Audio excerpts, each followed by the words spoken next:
Pertama, kalau kita kaitkan kasus Widi, lembaga lelang ini, melelang ini, siapa yang melakukan ini? Siapa yang memberi kuasa dia untuk melakukan pelelangan? Iya, iya. Ini to be honest, harus di-share.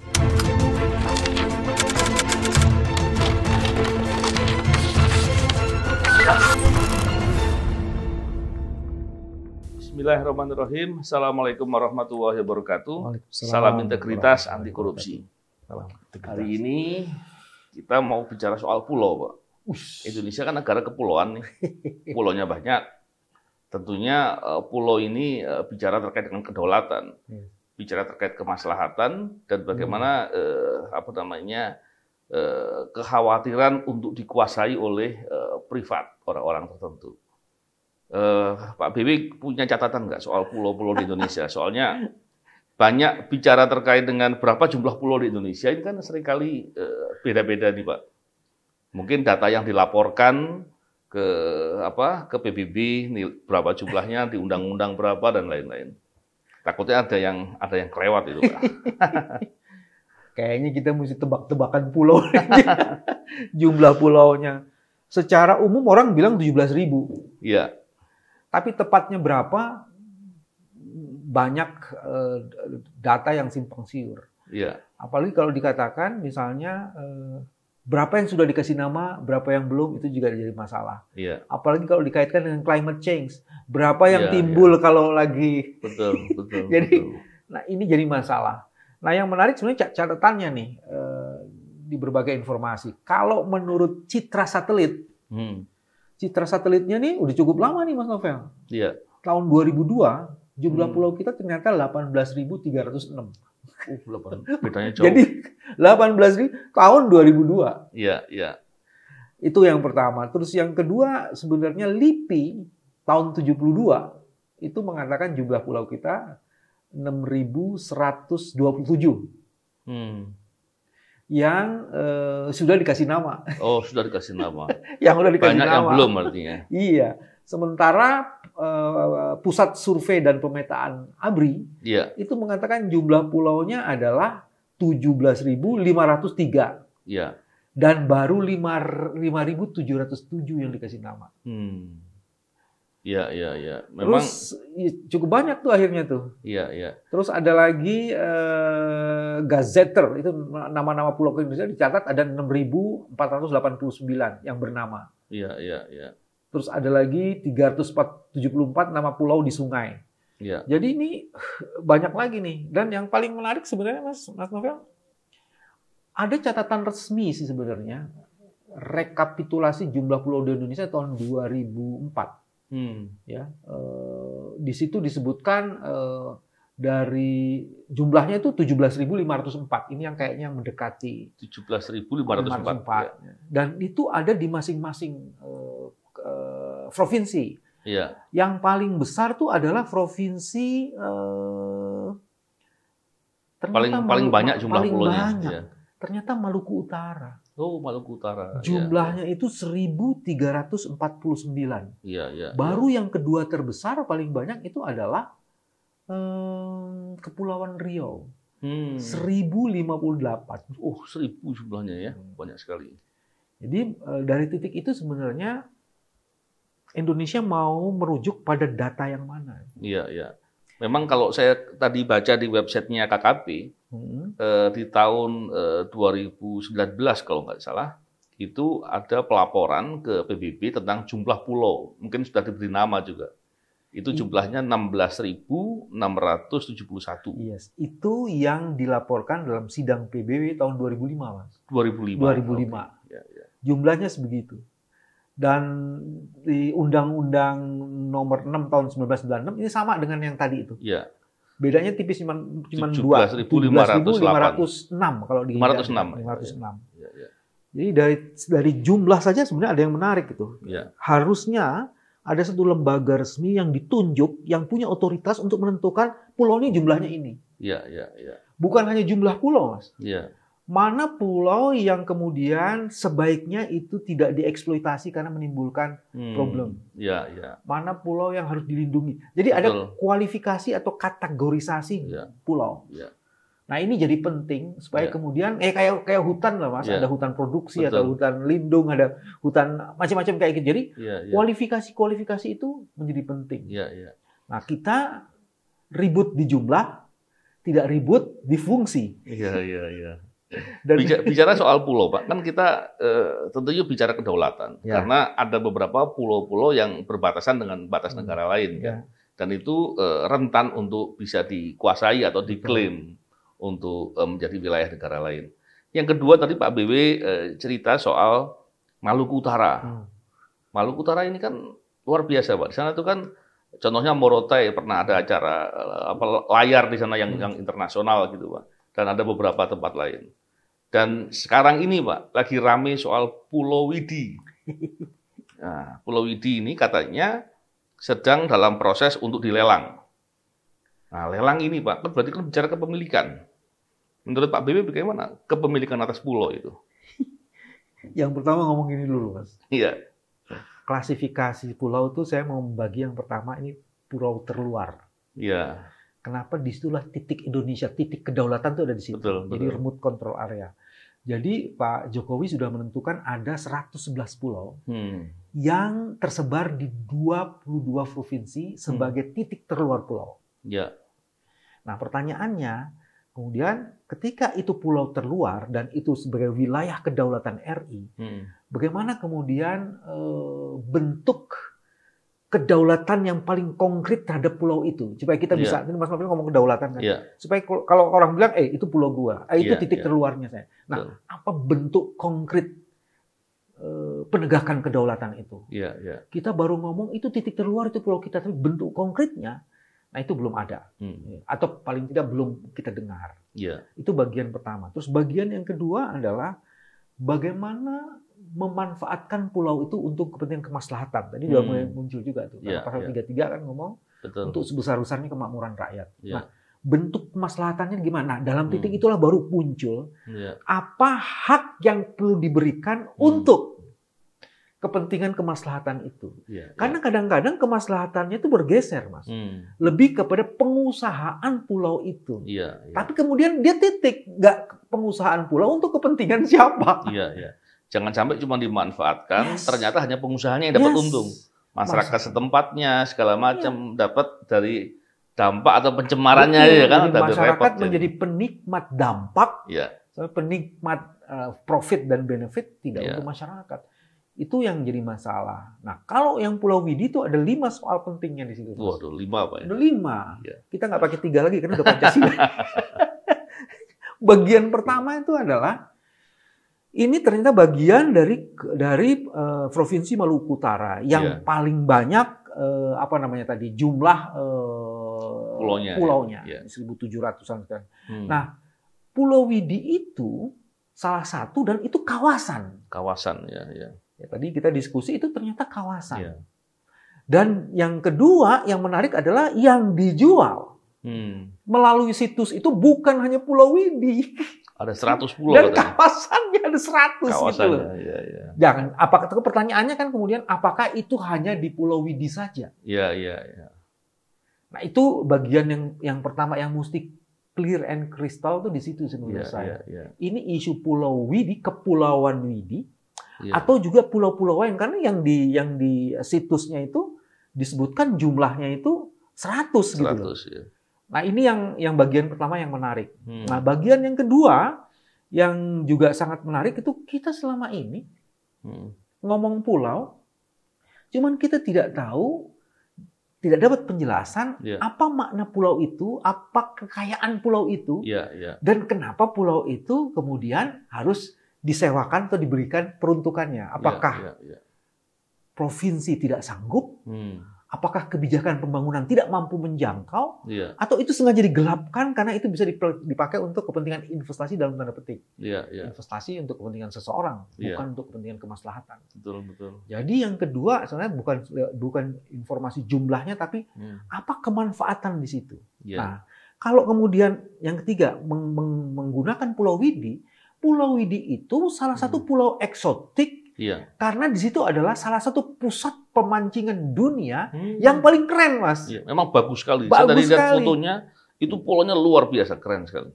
Beberapa bulan yang lalu itu ada pertandingan memancing internasional, dan itu dapat 3 rekor muri karena menghasilkan begitu banyak orang yang hadir, begitu banyak kapal yang hadir, dan di situ ikan-ikannya termasuk ikan-ikan langka yang dicari para pemancing di dunia. Jadi kalau Raja Empat itu kita lihat diving, keindahan alamnya karena ada ikan-ikan juga ya, keindahan alam laut ya. Nah kalau di sini keindahan pancingan, ikan-ikan yang patut untuk dipancing. Dan itu oleh Gubernur Maluku Utara sedang diproklamasikan atau diperkenalkan, dipromosikan untuk menjadi salah satu pusat pemancingan ikan yang fantastik di dunia. Nah, sekarang kita bicara 2 poin yang lain tuh isu yang berkaitan dengan kejahatan di situ, Mas. Iya. Nih, Mas Novel harus share juga nih. Kalau soal kejahatan ini menarik ini. Soalnya begini, ketika bicara terkait dengan ada pihak yang melelang, pertanyaannya yang melelang ini pastinya bukan negara kan? Yang melelang adalah perusahaan. Perusahaan ini kepemilikannya atas pulau itu seperti apa? Dia memiliki atau mendapatkan izin untuk pengelolaan. Itu menarik, Pak. Saya cuma terpikir pada waktu yang beberapa tahun yang lalu, ketika masalah izin tambang itu sering waktu awal-awal di KPK itu, Pak ya, saya masih ingat itu, Bapak waktu awal-awal di KPK, kalau Bapak perhatian soal itu, masalah izin tambang dan kemudian diduga banyak orang jadi calo, diduga dia karena mungkin tim sukses kepala daerah dapat izinnya. Terus kemudian izin kuasa tambang ini dijual. Nah, khawatirnya itu. Karena mestinya kalau dia nggak punya kemampuan, baik secara finansial ataupun secara kompetensi untuk mengelola itu, mestinya kembali ke negara. Bukan terus kemudian dia jual. Jadi ini poin yang keempat yang tadi Mas Novel kemukakan. Jadi ada potensi fraud dengan cara memanipulasi kepemilikan. Dia kepemilikan itu dasarnya apa sebenarnya? Apakah cuman mendapatkan konsesi? Nah, yang kejadian dalam banyak kasus atau kejahatan, kepemilikan konsesi ini harus dilengkapi dengan syarat-syarat untuk bisa diberikan kemanfaatan yang lebih jauh. Nah, kebanyakan mereka itu hanya menggunakan kayak kertas untuk konsesi itu dijual lagi, Mas, kepada pihak lain. Nah, dia menikmati keuntungan di situ. Nah, kalau kemudian ini yang terjadi, seharusnya izinnya itu dicabut. Betul. Jangan sampai diberikan lagi. Nah, itu poin yang keempat, manipulasi. Nanti kita akan dalemin yang ini, yang poin keempat. Nah, yang kelima yang juga jadi masalah itu sebenarnya, kalau seseorang sudah diberikan konsesi itu, seberapa jauh dia memiliki keleluasaan penuh. Karena apa? Bisa saja itu pulau cuma dikasih konsesinya, tapi dia kayak owners yang paling jadi kita melihat kayak negara dalam negara gitu. Orang kalau mendekat situ diusir, gitu-gitu loh. Jadi di mana sebenarnya public area yang memungkinkan masyarakat juga tetap punya ruang untuk mengambil manfaat atas pulau itu gitu. Betul. Nah, itu yang biasa terjadi. Ada 5 soalnya. Nah, kalau kembali ke soal yang keempat, itu yang paling menarik gini, Mas Novel. Pertama, kalau kita kaitkan kasus Widi, lembaga lelang ini melelang ini, siapa yang melakukan ini? Siapa yang memberi kuasa dia untuk melakukan pelelangan? Ini to be honest harus di-share. Betul. Nah, di situ apa betul ada satu PT di situ? Saya nggak tahu apakah benar atau enggak, tapi banyak disebut-sebut PT LII. Nah, pertanyaannya PT LII balik lagi yang ketiga tadi. Dia dapat konsesi apa di situ? Betul. Bicara terkait tadi, Pak, kemanfaatan, kemaslahatan, tentunya kan yang sering terjadi adalah ketika dikelola, dampaknya yang masyarakat dapat, masyarakat nggak bisa akses, nggak dapat keuntungan atas pengelolaan untuk kegiatan itu. Belum lagi tadi kalau terkait dengan kegiatan, apa yang mau dilakukan, itu penting. Kenapa? Apa yang mau dilakukan ini tentunya akan berkaitan dengan izin lingkungan. Karena izin lingkungan nggak mungkin tiba-tiba ngajukan izin, kegiatannya belum ada, seumpama nih Pak ya, kegiatannya belum ada tapi ngajukan izin lingkungan, nggak mungkin. Izin lingkungan harus detail kegiatannya apa. Belum lagi izin dari penggunaan wilayah perairan. dari KKP. Hal-hal itu yang penting dan makanya perlu kita bicarakan agar peluang adanya pihak-pihak tertentu yang kemudian menjadi calo. Makanya saya nggak bicara kasus ini aja Pak nih Pak. Kita punya pulau banyak. Banyak. Kalau kemudian jadi calo dan kemudian melakukan praktek-praktek seperti itu manipulatif dan kemudian koruptif, dampaknya masyarakat yang dapat, kerugiannya masyarakat yang dapat, dan kemudian orang itu hanya memanfaatkan dengan cara bisa jadi ngambil fee saja, jual ke pihak lain. Itu yang bahaya. Dan tidak fair kita hanya ribut ketika ada pulau yang mau dijual. Iya. Bagaimana dengan hari ini pulau-pulau ini sudah dikuasai oleh orang-orang tertentu di Indonesia? Kita mau diemin tuh. Iya. Jadi harusnya kita juga mempersoalkan itu. Betul. Ada beberapa elit dan petinggi itu memiliki pulau. Iya. Nah sekarang pertanyaan-pertanyaan ini juga harusnya supaya ada persamaan di muka hukum itu dipersoalkan. Satu itu. Betul. Terus kedua, kalau ngomongin pulau itu bukan single authority. Ada banyak departemen ada di situ. Betul. Ada pasti provinsi punya otoritas. Terus udah gitu KKP tadi ya, perikanan. Terus udah gitu ada lagi. Biasanya itu Menteri Lingkungan juga, Menteri Dalam Negeri juga. Jadi ada cukup banyak di situ. Menko-nya juga ngomong di situ. Nah, ada 2-3 pernyataan. Yang pertama, pernyataan dari Menteri Pariwisata. Dia mengatakan, ini agak ngeri-ngeri sedap juga sebenarnya sih. Dia mengatakan gini, Pulau Widi itu memang milik Pemkab pemerintah Kabupaten Halsel di bawah Provinsi Maluku Utara. Dia mengatakan ada perjanjian dengan pihak swasta dan pengusaha berdomisili di Bali untuk melakukan akselerasi pengembangan. Jadi kalau ini kita kulik teliti lebih lanjut, yang dilakukan apakah dengan melakukan akselerasi pengembangan itu memberi konsesi pada dia untuk menjual pulau ini atau tidak? Iya. Itu pertanyaannya tuh. Iya, betul Pak, betul. Sebab ini kita nggak bisa main-main lagi. Oh itu bukan, itu tetap milik Halsel. Tapi kemudian ada kerjasama. Pertanyaannya kemudian apakah kerjasama itu memberi keleluasaan pada orang yang diberi konsesi itu untuk melakukan penjualan pulau atau memindah tangankan. Itu nggak bisa main-main itu. Situ. Terus yang kedua juga ada pernyataan bahwa kepemilikannya atau pemberian konsesinya sudah dibatalkan. Pertanyaannya kenapa dibatalkan? Apakah karena lelang itu atau tidak? Karena ternyata harus ada persetujuan kesesuaian kegiatan pemanfaatan ruang laut. Nah pertanyaannya kalau itu belum dilakukan dan itu sudah dijual, tidak bisa hanya dibatalkan. Orang ini sudah melakukan pelanggaran gitu. Betul. Enak betul. Bener. Poinnya itu, Pak. Enak bener. Cuman jadi law enforcement-nya harus jalan. Betul. Kalau tidak, terus pulau dia batal di sini, besok dapat untung lagi di sana yang nggak ketahuan. Besok dicontoh lagi sama orang lain. Nah, dan yang menarik gini, Pak. Ketika proses lelang itu sudah dimulai, walaupun belum sampai di tahapan lelang ya, tahapan pengumuman kan sudah. Dan kemudian ternyata beberapa perizinannya itu belum dapat. Betul. Gitu. Ini kan masalah serius gitu. Kok bisa-bisanya? Pengawasannya bagaimana? Dan banyak hal lain lagi yang penting harus diperhatikan. Dari titik itu ada beberapa kemungkinan, Mas. Satu, orang itu nekat yang diberi konsesi, atau kedua, ada kolusi di antara pemberi konsesi dan orang yang mendapatkan konsesi. Atau yang ketiga, ada backing-backingan.